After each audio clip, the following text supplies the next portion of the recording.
Right, guys, on to the next video, being religious division and religious settlement. Okay, so why is religion so important during this period? Now, Christianity, being the umbrella term, is essential to life during this period. It absolutely dominates everything. It is the most populous religion at this time, certainly in Western Europe. Confessing sins, taking part in Mass, they're vital to keeping your soul away from eternal hell and damnation. And it gives people hope, in a world where you've had the Black Death, for example. This gives people the belief that there's something more. Okay, the belief that you know there's a reason why a woman would go through so many childbirths and only a few would survive. They needed that hope in such bleak times. So the point of this, guys, is to really think about the importance of religion to everything in life. Right, the Reformation. What's this? Well, I'm just going to talk through this for context, really. I mean, skip ahead if you really want to.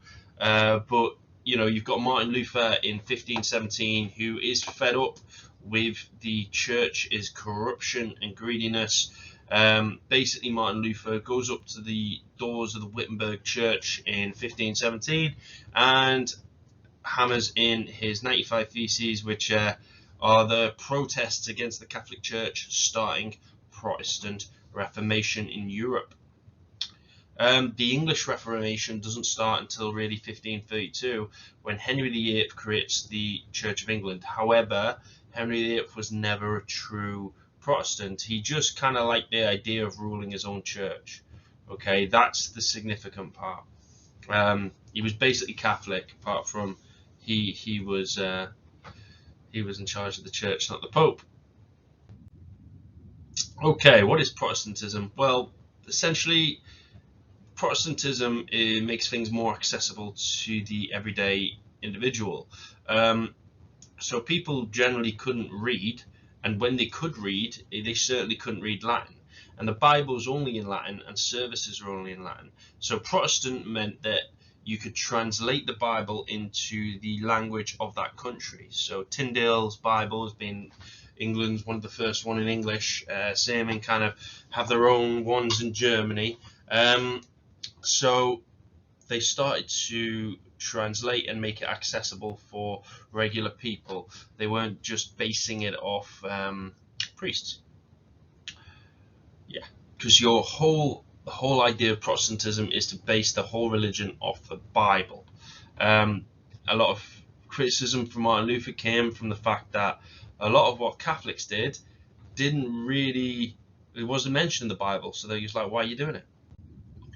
Okay, 1558. How do we get here? Well, there's been a bit of a pendulum swing in the church. For example, you have Henry VIII, who's Catholic but moves away from the church, moves away from the Pope. You've got his son Edward, who's full-on Protestant. He goes all the other way to Protestantism. Then Mary comes in and she makes it Catholic. So Elizabeth's got a situation on her hands. What does she do? The people are quite fed up. The people don't know what's going on. So this is Europe in 1558. England's Catholic because of Mary. It was Protestant under Edward, but the Protestantism really grows out of northern Germany and starts to spread. You'll see colour in Switzerland that comes from the Calvinist sect as well. So it is really a growing schism of Christianity at this point. Right, Catholics, what do they believe in? Well, they believe confession of sins and taking part in Mass was vital to keeping you out of hell. They believe that priests should wear highly decorative robes to honour God. They believe the Pope's head of the church, and then you got your cardinals and bishops and then priests, and that everything should be in Latin. Okay, so basic key differences between Catholic and Protestant church is basically the Catholic church is full of wealth, whereas the Protestant church is far plainer. There's no gold, there's no stained glass windows. Simple. Right, who are the clergy? Basically, guys, if you ever hear the clergy are the church, basically, the people of the church. They would help as part of ruling in England, and lots of Catholic bishops were actually in the House of Lords. So they were an important function of society. Now, divisions. Now, really, the individuals who get attracted to Protestantism are the ones who are in the port towns and normally in the southeast, because they are getting the word of mouth from the German traders, so it spreads that way. And it's more in the north of England which holds on to Catholicism. Yeah, that's basically what I said. Right, so have a look here. You've got Protestant support, bottom right, and then you've got, some Catholic support, but this is the general trend. Useful for things like the Northern Earls Rebellion when we get into it. Why it comes from the Northern Earls? Well, because they're still Catholic. Okay, so when Mary the First was queen, she apparently killed 300 Protestants, burned alive. Many escaped into exile into more tolerant Protestant states such as the Netherlands. When they returned to England when Elizabeth inherited the throne, basically these Protestants wanted a much more stronger Protestant Puritan church, right?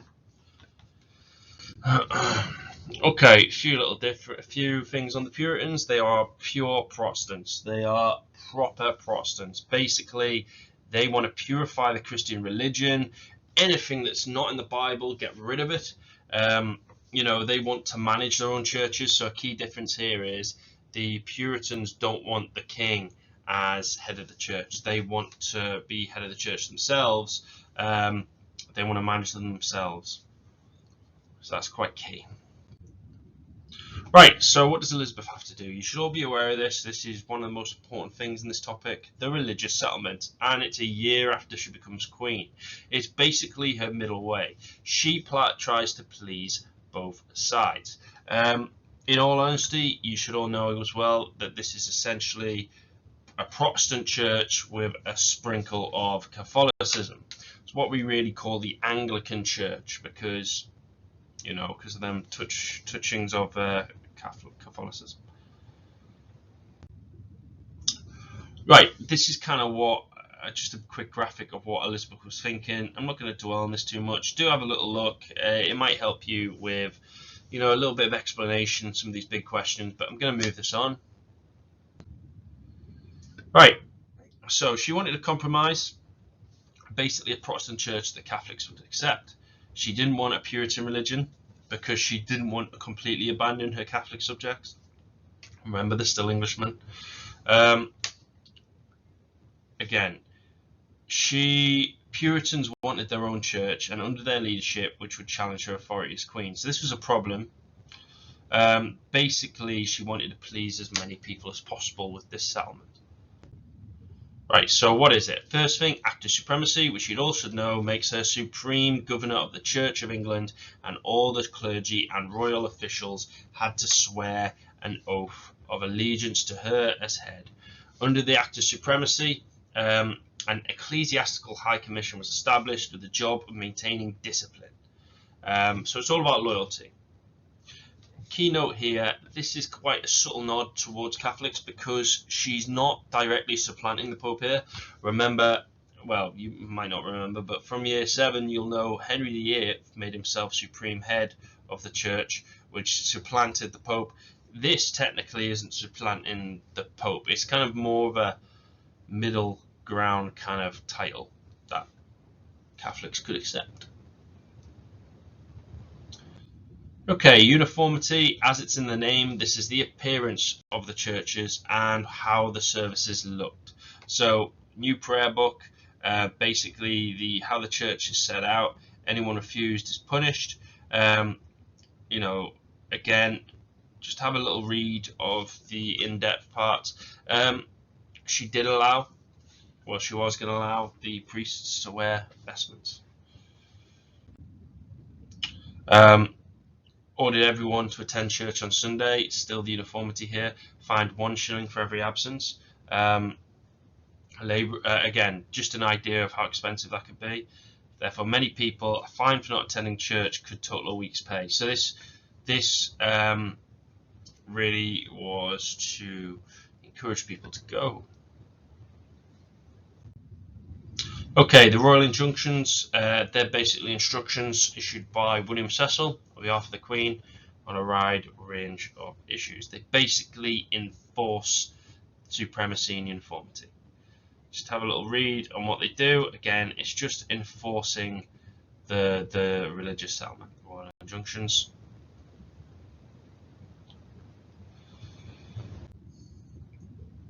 Pilgrimage to places where saints were buried.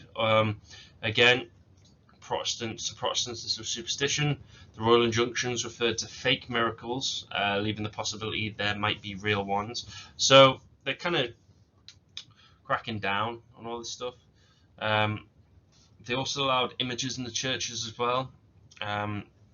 So again, this would help keep a familiar look and make things less unsettling.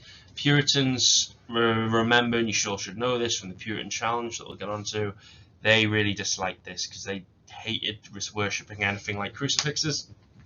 To them, that was worshipping a false idol.